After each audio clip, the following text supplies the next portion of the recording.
Bien, bonjour à tous et à toutes, content de vous retrouver. On va prendre Genèse 26, 34 à 35. Ésaü, âgé de 40 ans, prit pour femme Judith, fille de Bééri le Héthien, et Basmath, fille d'Élon le Héthien. Elles furent un sujet d'amertume pour le cœur d'Isaac et de Rebecca. Amen. Ésaü, c'est un homme qui est blessé, un homme qui a méprisé le droit d'aînesse, un homme qui a fait des mauvais choix dans sa vie, et un homme qui rentre dans la haine envers Jacob, son frère, et envers même sa propre famille. Et on voit dans ce texte-là, qu'au lieu de suivre les traces de son père, les traces de ses ascendants comme Abraham, et de prendre des femmes qui marchent dans les voies de Dieu, lui, qu'est-ce qu'il va faire? Il va se marier non seulement avec une femme, mais avec deux femmes, et qui viennent du pays de Canaan, des Héthiens, et en fait, ça va déplaire à ses parents qui lui ont enseigné, comme à son frère, les voies de Dieu.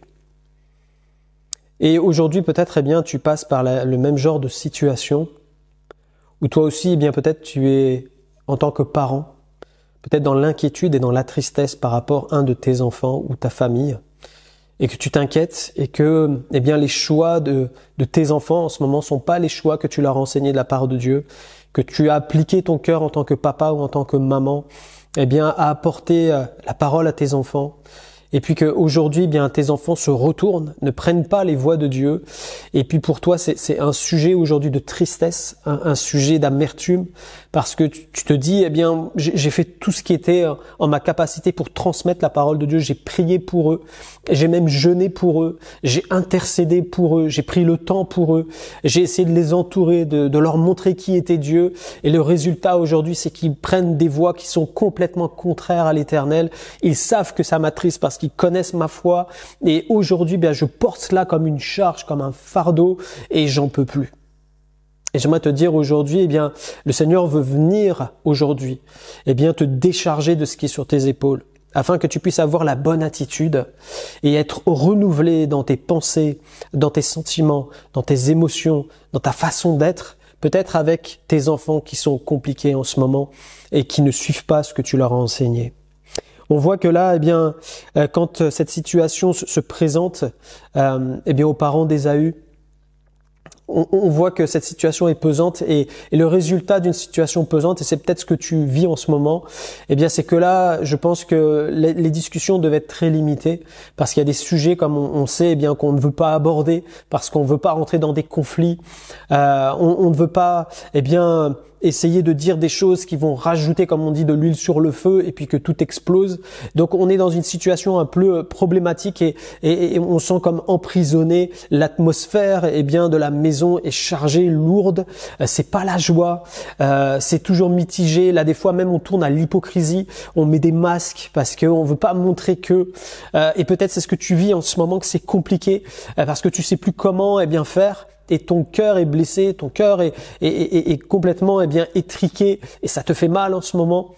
Et j'aimerais te dire que le Seigneur veut te montrer qu'il est celui qui veut récupérer cette charge aujourd'hui. Parce que c'est premièrement une charge émotionnelle.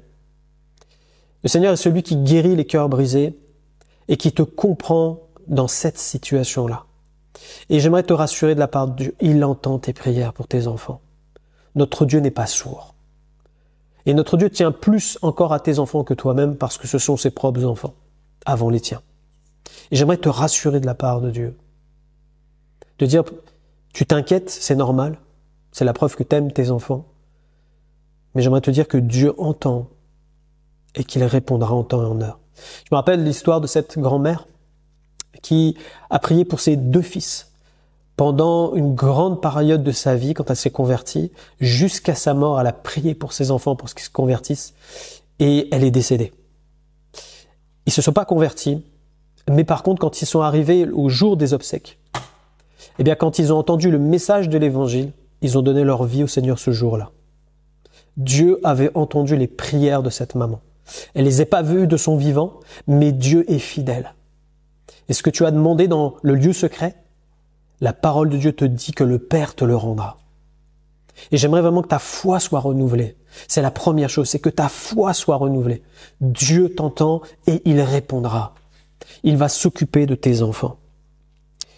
Jésus a dit, Matthieu 11, 28, « Venez à moi, vous tous qui êtes fatigués, chargés, et puis je vous donnerai du repos. » C'est la première chose, se décharger.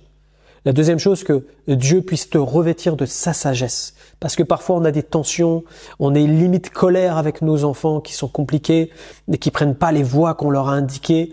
Et ça peut créer en toi bien une réaction. Et puis tu peux devenir colérique, tu peux devenir acide, tu peux avoir des mots qu'après tu regrettes, mais que tu as dit sur le coup de la colère. Et Dieu veut mettre dans ton cœur la sagesse qu'il faut, l'amour qu'il faut pour tes enfants, que tu les aimes tels qu'ils sont. Parce qu'ils ont besoin de voir à travers ta vie et d'entendre à travers ta bouche Dieu lui-même. La Bible nous dit, Jacques 3, 17, la sagesse d'en haut est premièrement pure, ensuite pacifique, modérée, conciliante, pleine de miséricorde et de bons fruits, exempte de duplicité et d'hypocrisie. Le fruit de la justice est semé dans la paix par ceux qui recherchent la paix. Amen. Et vraiment que le Saint-Esprit puisse te remplir de la sagesse d'en haut. Pas la sagesse du monde, mais la sagesse d'en haut. Qui va te montrer comment te comporter avec tes enfants. Dieu sait comment faire, lui. Et il va t'indiquer. Troisième point, après quoi on priera, espérance. Et j'aimerais vraiment que tu puisses tourner tes regards vers Dieu aujourd'hui et dire, oui, j'espère en l'Éternel. J'espère en l'Éternel. J'aimerais te rappeler ce texte que tu connais sûrement avec le fils prodigue. Le père était dans l'espérance. Il a attendu chaque jour que son fils revienne. Et quand il l'a vu, la Bible nous dit qu'il fut ému de compassion et que c'est lui-même qui va l'entourer, qui va l'embrasser avant même que le fils puisse dire un mot. Il était serré par les bras du père. Que tu puisses te préparer dans ces temps-là. Et c'est ça la foi et l'espérance, c'est que tu te prépares à vivre ce que tu as demandé à Dieu. Ça va se réaliser. Prépare-toi. Que Dieu prépare ton cœur. C'est ça l'espérance. Que tu sois rempli de compassion et que tu te réjouisses d'avance de ce qui va arriver dans la vie de tes enfants. Que tu le vois ou que tu ne le vois pas. Réjouis-toi d'avance. Ne laisse pas la part à l'adversaire pour t'attrister davantage. Mais loue ton Dieu. Loue ton Dieu. Cultive cette atmosphère-là d'adoration afin que rien ne vienne t'emprisonner. Et puis que tu puisses voir à l'avenir ce qui va se passer dans la vie de tes enfants et proclame la parole de Dieu. 1 Pierre 5, 7, déchargez-vous sur lui de tous vos soucis, car lui-même prend soin de vous. Amen. On va terminer par la prière. Seigneur, merci pour ta parole, merci parce que parfois nous passons par ce genre de situation compliquée. Seigneur, je prie aujourd'hui, non seulement pour moi-même, mais pour tous ceux qui vont écouter cette parole et qui passent par des temps difficiles avec des enfants qui sont peut-être rebelles aujourd'hui. Père, je prie pour que tes enfants soient renouvelés aujourd'hui, que leur charge puisse être ôtée des épaules, que Seigneur, ils puissent se revêtir de ta sagesse et pouvoir avoir ce cœur d'espérance et de foi en toi, parce que Seigneur, tu vas agir. Tu vas agir dans cette situation, tu entends la prière de tes enfants. Gloire à toi, Seigneur. Seigneur, je bénis tous ces enfants qui peut-être aujourd'hui se sont détournés de toi, mais je proclame sur leur vie qu'ils vont revenir à la bergerie parce que ce sont tes brebis, Seigneur. Seigneur, que ton nom soit maintenant répandu sur la vie de ces enfants et qu'ils puissent faire demi-tour dans le nom de Jésus. Merci Seigneur. Amen. Que Dieu vous bénisse. On se retrouve demain.